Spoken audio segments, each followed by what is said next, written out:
This is the future. I think that Digital Extremes were afraid to give us the new perk that will change how we will play a specific weapon in Warframe. Just before the Duviri Paradox update arrived, some guy leaked a few details of the new Incarnon weapons coming in the major update this 2023. About 90% of the leak came out to be true, but there are perks from weapons that is on the leak, but weren't added to the final build. Some of these perks belongs from the Incarnon Hate, the weapon that almost doesn't exist in the game. Why did you say that it doesn't exist, Squad Leader? The Hate's blueprint is dropped by the Shadow Stalker. It is also included in the What Stalker bundle for 800 in the market. So how do you farm Shadow Stalker then? Well, it's near impossible to farm the Shadow Stalker unless you got a beacon which can be purchased from the Void Trader.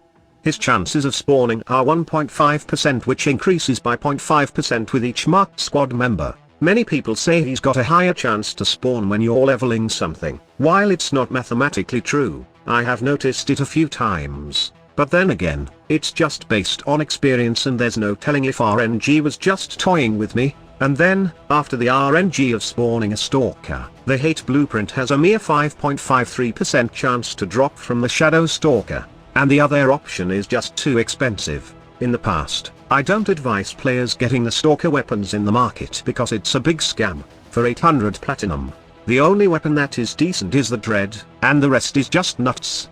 But what about now, Squad Leader, that all of them got an Incarnon form? Well, if you have the platinum, then might as well spend them more. Wait for the Brokite relay ticket during TennoCon 2023. If you have the digital ticket, then wait for Bro to get the Shadow Stalker beacon and don't spend extra platinum for this.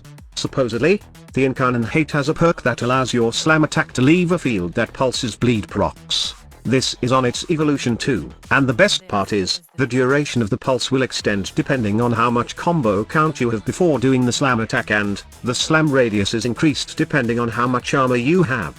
Based from what we have seen in the new Incarnon weapons, there's nothing like this Hate perk, as it got two conditional values that makes the Incarnon Dread super deadly. You see, the heavy attack of the Hate deals guaranteed slash damage whether you equip Treeping Spiral or Stalking Fan.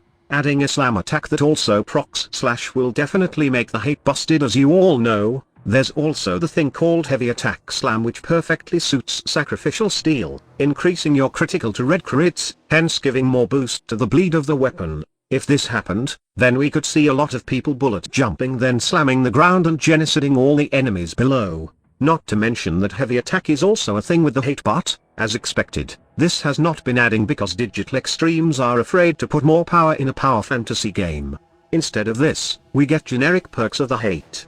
Upon reaching 6 times combo, you can activate the Incarnon Genesis of Hate by doing a heavy attack. This will upgrade the weapon, giving it extra melee damage, and giving sprint speed and bullet jump bonuses to your Warframes. Once evolved, its light attack will launch one spectral scythe towards the crosshair that explodes on impact. All hits are affected by the stance multiplier of the attack that launched the projectile. On direct hits, Spectral Scythe deal 50% of Hate's base damage with a matching damage distribution. Critical chance, critical damage and status chance are the same as the base weapon.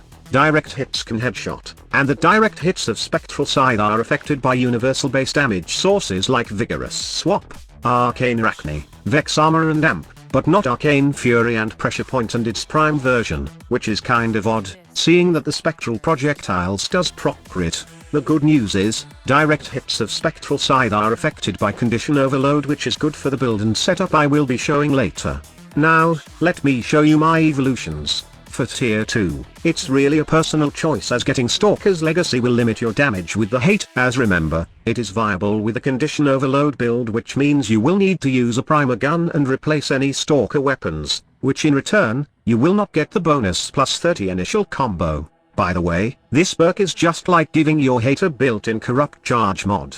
It's really not necessary at all. The other option will also not allow you to use any primer gun, because if you want the combo chance bonus, then you will need to equip the Hate alone. Also, the combo chance is not necessary buff, as you can eventually have 12 times combo easy with the Hate right now. For the third evolution, I go with Swift Break for the heavy attack wind up speed. We will be using a lot of heavy attack for the Hate because it's the main source of damage, which can give us 3 million or more slash, and a million more bleed procs. And lastly, for the final evolution, I choose Subtle Force for the balance crit and status chance increase. You can go with pure red crit bonus, but in my case, I prefer to have some status chance bonus for Weeping Wounds to work well with my build. I am using a combination of fast attack and heavy attack in my build. Once I activate the Incarnon form, I can just use the fast attack not just to build combo counter, but also to kill enemies with my Weeping Wounds and condition overload setup. Weeping Wounds will increase the likeliness of constant status procs and in this case, slash and the other physical damage distributed on this melee, with slash as the most dominant among the IPS. This means that this build will be heavy on slash and bleed on its fast attack. Once I got to max combo counter, I can just whip the heavy attack and build up combo again using my fast attack. Rinse and repeat, then enjoy. Lastly, there are a couple of things missing in the build, just like combo duration and attack speed. With hate equipped I am using the Arcane Strike Arcane because Relentless combination is more fun to use with this setup. Remember those projectiles thrown by Incarnon hate? The sad part about that is you can't build combo with the projectiles, hence you need to go and attack enemies closer. With Relentless combination, you can actually build up combo while using the projectile as it procs slash and other damage types, especially if you have high status chance like what we have in our build. Although the projectiles are not that game breaking, it's fun to use and see enemies melt with both slash and heat. Also, when it comes to combo duration, I just used the Dexterity Arcanes on both my primary and secondary to gain 15 seconds of combo duration. If you want to use hate as your primary damage dealer, then you can go with Narrowman.